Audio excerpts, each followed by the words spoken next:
मुकेश अंबानी देश की सबसे बड़ी कंपनियों में से एक रिलायंस इंडस्ट्री के मालिक आज अपना 65वां जन्मदिन मना रहे हैं।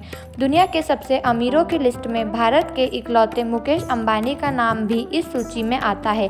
रिलायंस इंडस्ट्री कंपनी को 1985 में नाम मिला था, लेकिन इस कंपनी की शुरुआत मुकेश अंबानी के पिताजी धीरूभाई अंबानी ने बहुत ही पहले ही कर दी थी।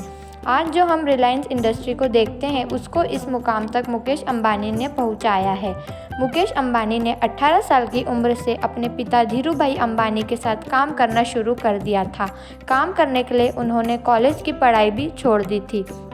1981 में रिलायंस इंडस्ट्री ने पॉलिएस्टर से आगे बढ़कर पेट्रोलियम और केमिकल सेक्टर में काम करना शुरू किया था। इसके बाद कंपनी के दिन अच्छे निकलने लगे और मुकेश अंबानी इस पूरे सफ़र में अपने पिता के साथ ही थे। रिलायंस इंडस्ट्री ने अपना नाम 1985 में कमाया था। 2002 में धीरूभाई अंबानी का निधन हो गया था। उनके निधन के बाद ही मुकेश अंबानी और उनके छोटे भाई अनिल अंबानी के बीच व्यापार के बंटवारे की बात तय हो गई थी। 2005 में बंटवारा हुआ और उसके बाद मुकेश अंबानी के हिस्से रिलायंस इंडस्ट्री आई और अनिल अंबानी ने अपना अलग रिलायंस अनिल धीरूभाई अंबानी ग्रुप बनाया था। साल 2005 में मुकेश अंबानी रिलायंस इंडस्ट्री के चेयरमैन और एमडी बने थे। उसके बाद उन्होंने कई सारे सेक्टर में भी काम किया। इस सेक्टर में उतरने के बाद कंपनी ने रिलायंस फ्रेश स्टोर नाम से इस सेक्टर में काम करने की शुरुआत करी थी। इस काम के शुरू होने के बाद अपैरल से लेकर इलेक्ट्रॉनिक्स और ज्वेलरी तक बढ़ गया।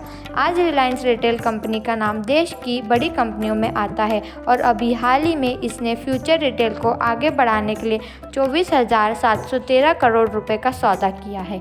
2005 में बंटवारे के बाद टेलीकॉम बिजनेस अनिल अंबानी के हिस्से में गया था, लेकिन मुकेश अंबानी का सपना था हमेशा से टेलीकॉम कंपनी में काम करने का।